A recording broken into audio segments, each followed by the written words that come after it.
Hello, my name is Kaluandila Seda Pataka.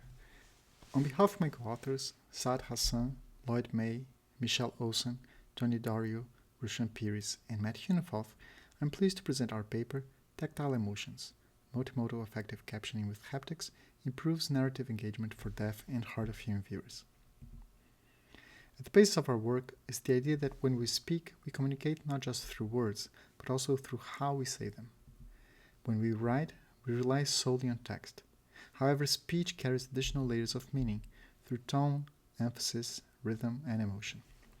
These vocal inflections shape the meaning of our words in ways that text alone often struggles to capture. Because of its standardized visual form, typography is meant to depict words, but not necessarily the different way these words can be said. This becomes a challenge when text serves as a stand-in for speech, especially for those who cannot access audio, such as deaf and hard of hearing individuals or people in situations where listening isn't an option. In such scenarios, research has shown that this gap between what speech conveys and how text renders it can create barriers for effective communication and engagement with audiovisual content. Many researchers have worked to bridge this gap and improve access to speech. In our own work, we have explored the design space of speech-modulated typography, driving captions that integrate visual cues into the text to reflect the nuances of spoken language. By doing so, they can better convey the emotional and prosodic qualities of speech. Our key finding is that to achieve our goal, we must focus on the affective dimensions of speech, not its raw acoustic properties, in what we call affective captions. This means prioritizing valence, whether speech is positive, neutral, or negative, and arousal, whether it's calm or excited. These dimensions provide a clearer way to visually represent expressiveness in captions. We found that while visual cues effectively convey valence, arousal remains elusive. To represent valence, participants consistently chose font color, using a palette that had red for negative, white for neutral, and blue-green for positive words, as is shown on the screen right now. For arousal, opinions were divided, with the tie between using font size or font weight, and both examples are shown on the screen right now. Although both allowed participants to recognize emotions in speech, this divergence, unlike the convergence seen for valence, suggests an opportunity to explore alternative, non-visual channels for depicting arousal. This brings us to our work, adding haptic feedback to affective captions to mirror a speaker's arousal levels. Studies show that haptics can help deaf and hard of hearing participants intuit a speaker's affective state. This inspired us to explore vibrations as a complement to visuals. Since depicting arousal visually proved a challenge, we investigated whether haptic cues could fill that gap. This was a two-part study. First, we examined the design space of this haptic signal. In other words, how vibration patterns should be structured to be both clear and comfortable. We then investigated whether these haptic cues, when combined with visual cues, could enhance engagement with audiovisual content. Now onto the first study.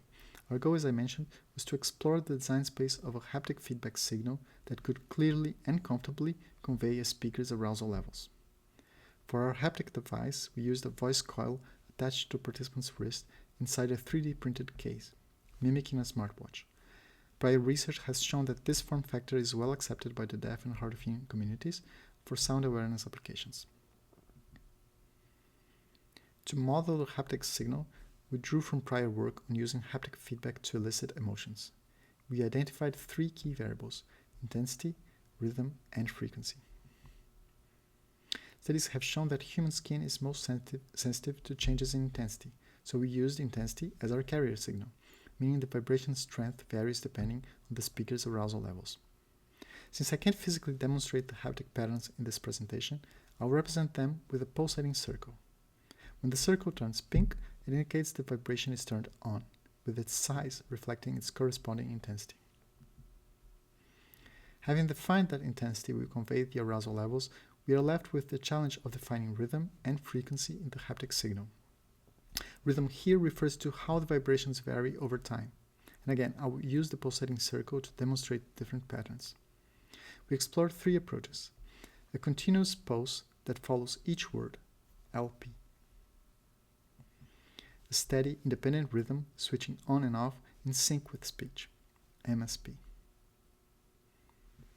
Or a single pulse per word with a pause at the end to make each word feel distinct, SSP. And on the bottom of the slide, note a diagram showing how these different patterns develop over time. As for frequency, we know from prior work that there are differences in skin feel depending on the frequency, so that too is a variable of interest. Here we define two candidate frequencies, namely 75 Hz and 250 Hz. Note that we use the sine wave in both conditions, since prior work has seen that this dimension is of relative less perceptual importance than the other dimensions that we did vary. Having established these parameters, we conducted our first study to pinpoint which specific haptic pattern would be perceived as the most clear and comfortable. We tested 6 combinations, 3 rhythmic patterns, each at 2 frequencies. 16 deaf and hard of hearing participants took part, evaluating which version best represented changes in a speaker's emotional intensity. Participants viewed short video clips, each paired with one of the 6 haptic patterns. They then selected the pattern that felt was most and least aligned with how excited or calm the speaker appeared. Using a best word scaling method, each participant identified their favorite and least favorite, enabling us to infer pairwise preferences across all conditions. Note that although the videos were visible during the experiment, the images have been obscured here due to sharing rights. The preferred choice was the single short pulse at 75 Hz. In their comments, participants noted that the long or repetitive pulses were too distracting and occasionally uncomfortable. Meanwhile, 250 Hz drew complaints of feeling too sharp. Some compared it to the sensation of nails on a chalkboard. With our core haptic design established, we then turned to our second study. The main question: would combining this haptic approach with expressive typographic cues further boost engagement with audiovisual content? And as a reminder, recall that valence here indicates whether the speaker's tone of voice is positive, negative, or neutral, while arousal indicates whether they sound calm or excited. Earlier work showed that color worked well for conveying valence, so we preserved that, but varied how to display arousal, through visuals, haptics, the two combined, or neither. Our experiment then defined 5 distinct caption styles. Condition 1, a neutral baseline, used no color or boldness, just standard captions. Condition 2 had visual depictions of valence and arousal. Condition 3 had visual depiction of valence and a haptic depiction of arousal. Condition 4 had visuals and haptics combined with valence and color and arousal in both boldness and vibration. And finally, condition 5 had valence only, no arousal depiction at all, essentially just color with consistent font weight.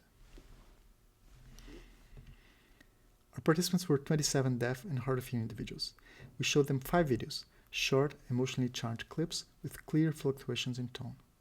Each clip was presented in one of the 5 caption styles, counterbalanced across participants. We then measured the narrative engagement, which I'll explain next.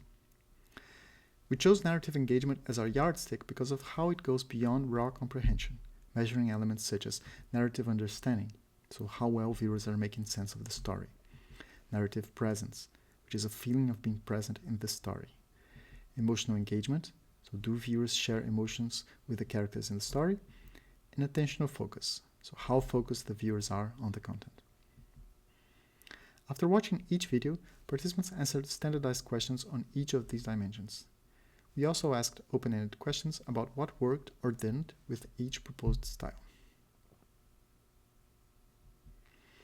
Our high-level result showed a significantly higher narrative engagement for condition 4 when compared to conditions 1 and 2.